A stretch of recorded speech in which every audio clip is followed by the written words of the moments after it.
Pemirsa, Aceh Selatan tidak hanya kaya dengan pesona wisata baharinya, ternyata di sini juga terdapat banyak gua. Salah satunya Gua Sawang yang terkenal dengan keindahan panorama stalaktit dan stalagmitnya. Seperti apa keindahannya? Berikut liputannya untuk Anda.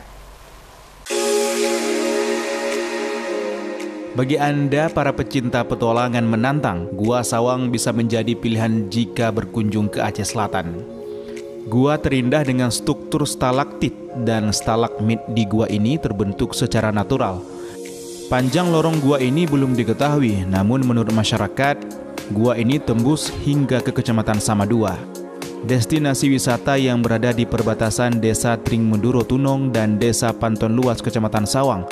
Ke lokasi ini bisa ditempuh sekitar 30 menit menggunakan kendaraan roda 2 maupun roda 4 dari pusat kota Tapak Tuan, ibu kota Aceh Selatan. Di gua ini Anda juga bisa bersuah foto dengan latar stalaktit dan stalagmit yang begitu indah. Banyak stalaktit atau batu tetes embun yang ada di langit-langit dan dinding goa yang sungguh indah. Ada yang berbentuk tempat pelaminan, bahkan ada yang menyerupai belalai gajah lengkap dengan telinganya. Nah, jika Anda tertarik berkunjung, Anda bisa dipandu warga sekitar.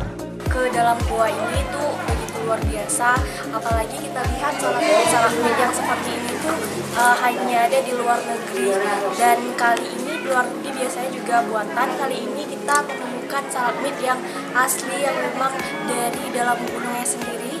Betapa luar biasanya kami bisa masuk ke dalam, itu juga kami nggak masuk sampai habis, kami masuk sampai sekitar 1 kiloan, dan itu juga sudah terlihat sangat-sangat luar biasa dan sangat-sangat bagus untuk kita semua perlihatkan untuk dunia. Wisata gua ini selalu ramai dikunjungi wisatawan yang penasaran keindahan gua yang kaya akan batangan kapur yang berada di langit-langit gua.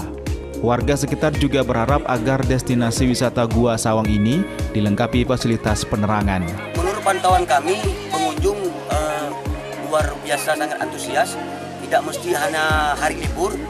Hari-hari biasa juga pengunjung sangat ramai dan antusias untuk datang ke tempat ini. Tak hanya gua, di sekitar gua juga terdapat sungai kecil yang asik untuk bermain air dan kolam yang airnya cukup jernih dan sejuk yang konon katanya sumber airnya mengalir dari dalam gua. Dari Kabupaten Aceh Selatan, Idhar Ivan, iNews melaporkan.